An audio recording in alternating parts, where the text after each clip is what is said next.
internet dañuy bàyyi xel ci seneinfo.net ak seneinfo international ñu ngi leen di nuyu fas leen dëgtal li gën a fës ci xëtu njëkku yéenekaay yi tey jeudi di 17 novembre 2022 ñu tàmbali ko ki yéenekaay bii di stade ñoom nag dañoo fësal seen xët wu njëkk suñu sélection nationale bii di Aliou Cissé ak coupe du monde bii ñu dëgmal ñu ne nag Sénégal mën nañu am yaakaar ci kii di Aliou Cissé ndax daal ba mu yoree équipe nationale ba léegi ay tànki kanam rek lañ ca gis. réew mi quotidien fësal ci xëtam bu njëkk li nga xam ne moom mooy coalition yi ak nag élection présidentielle bii ñu dëgmal ñu ne nag ay jafe-jafe yu am seeni biir boo mayul nag dina leen jural daal loo xam ne ay rëccu lay doon ci boobule élection présidentielle ñëwaat nañ itam fële ca ñàgg ci wetu Lac Rose ñu ne nag as ndaw soo xam ne dafa sëyoon ba sax dafa tas mu ne moom daal la ñu fekk ci néegam violé ko rey ko. Source A fasal ci xëtam bu njëkk ndaw soosu ñuy jiiñ ne dafa jur doom ba pare faat ko te muy ab étudiante bu nekk ci master 2 université de Diop bu Dakar ñu ne nag moom dafa ne daa def mbir mi gannaaw bi nga xamee ne ab faram moom moo ko trahir ñu ne nag far boobu ab responsable bu APR la ñëwaat nañ itam ci ancien international bii di Amara Traoré moom nag àdduna jëmale ci gaañu Sadio Mané bi ak naka la ñu war a doxalee fi mu nekk nii lii di équipe bi ba sax loolu di absence am du feeñ wante itam nan la ñu war a doxalee ba gagné ba football bu jaar yoon ak waa Hollande moom sax nee na mu ngi gis Sénégal mu dem ba demi-finale. Direct News fasal seen xët wu njëkk ay élèves yu nekk fële ca Fambine di ab village kon bu nekk foofule ca Njirnda ñu ne nag ñoom ay jafe-jafe yu tar la ñuy jànkonteel kon ngir dem jàngi ndax ab pont boo xam ne kon moo nekkoon daal diggante école ba ak lii di dëkk ba kon moom moo yàqu ba tax ñuy xuus ci ndox ma ak nag lu bëri lu leen ci mën a fekk ñuy sàkku nag ci waa njiitu réew meek ñëpp daal ñu indi ci ay saafara. Les Échos fësal seen xët wu njëkk def ko ñaawteef yooyu nga xam ne ñoo attaqué woon passant bu Zac Mbao ñu ne moom nag fi mu nekk nii dugg nañ ba taq ca rëpp ndax nag ay caméra daal ñoom ñoo jël seeni kanam ba mu feeñ fang wante it seeni empreinte digitale fekk nañ ko ca bërëb ba. coupe du monde itam àddunañ jëmale ca ak Aliou Cissé bi mu nekk nii nag mu ne pare na wante itam Emmanuel Adebayor nekk ancien international bu Togo moom nee na nag am na yaakaar ci équipe bu Sénégal. Tribune yéenekaay fasal ci xëtam bu njëkk Moussa Fall di responsable Benno Bokk Yaakaar moom nag nee na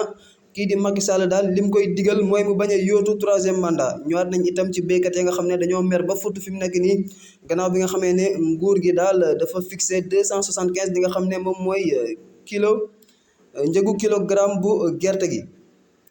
Bés bi le jour fasal seen xët wu njëkk premier ministre Amadou Ba mi nga xam ne nag ñu ne kenn gisu ko fi mu nekk nii tekkaaralam ak sax amul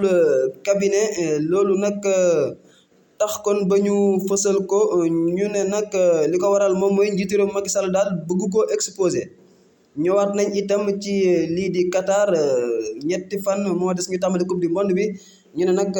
entraîneur Aliou Cissé nee na gannaaw tàngaay bu tar ba nga xam ne daal am na fa fi mu nekk nii nag taxawaay bi ay joueur am na ca yaakaar. L'Observateur fësal seen xët wu njëkk mbër mii di Saalum Saalum ñu jàppati ko ngir mbirum trafic de drogue ñu dikkaat nag ci jaar-jaaru mbër moom nga xam ne sax dañoo ne moom ab dealer la teg ca. ba léegi fësal nañ Sodefitex ak nag ay jafe-jafe koom gu fa am ñuy xalaat sax ne usines yi nekk ca Tamba Kolda Vélingara ak Kédougou boo moytuwul dinañu tëj ak it ay ñàkk emploi ñu fa am ñu ne nag lii di production coton bi wàcc na. Sud Quotidien fësal seen xët wu njëkk assemblée nationale ak vote budget bu institution de la république yu Sénégal war a am bésub tey bii ñu ne nag au conseil des collectivités territoriales ñu nga toog ca nen. ñëwaat nañ itam Ismaïla Madior Fall mi naan bu dee assemblée dañoo bloqué lii di budget bi njiitu réew mi am na feneen fu mu mën a jaar ba doxal ko.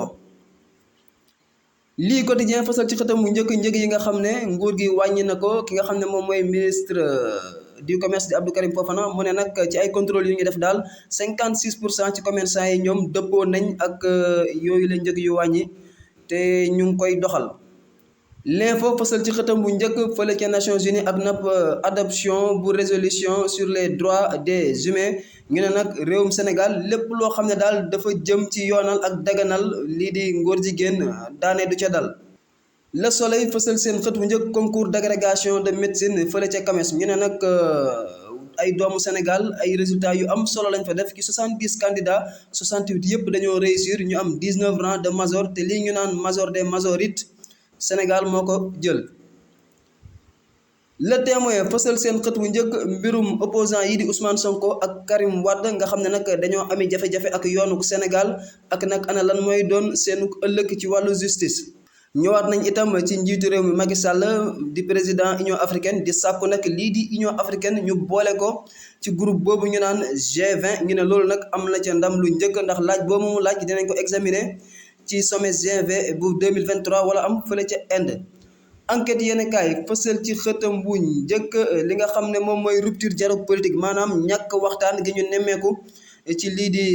pouvoir ak opposition bi ñu ne loolu nag day tax ba jafe-jafe yi am seen diggante day gën di tar. Libération fësal ci xëtam bu njëkk mbiru ex capitaine Seydina Omar Touré ak nag procès diggam ak état bu Sénégal gannaaw bi nga xamee nag moom dafa déposé woon ab recours ndax dafa gis ne nguuru Sénégal dañ ko jaay doole ba raje ko. ñëwaat nañ itam ci Birame Souleye Diop bu Pastef moom nag mu ngay àddu jëmale ci mbirum cumul de fonction moom nag nee na kenn du ko imposer choix bi nga xam ne moom la war a jël. Vox Pop fësal ci xëtam bu njëkk Sénégal ak mbirum bracelet électronique nga xam ne justice dugal na ko fi ñuy nag laaj fi mu nekk nii ana ñen ñoo war a takk yooyu le bracelet ñuy ragal nag ñu def ko daal ak tànn ko yaama neex. Walf Quotidien fësal ci xëtam bu njëkk mbirum cumul de mandat ñu ne nag ca biir Pastef fi mu nekk nii mbir ya neexul ñu ne kii di Birame Souleye Diop sax nee na kenn du ko digal daal moom ana naka la war a def ñoom sax ñu gis ce ne kon kii di Ousmane Sonko lay tontu. ba léegi fësal nañ suñu gaynde yi handball yu jigéen yi nga xam ne nag ñoom dóor nañ Égypte ci lii di quart de finale qualifié kon demi-finale bu CAN handball wante it qualifié waale lii di coupe du monde bii di ñëw. laas yéen kaay lañ koy jeexalee ñoom nag dañoo fësal seen xët wu njëkk jàngoro jooju ñu naan cancer de la prostate te muy dal góor ñi nee nañ nag mu ngi defi musiba fii ci Sénégal.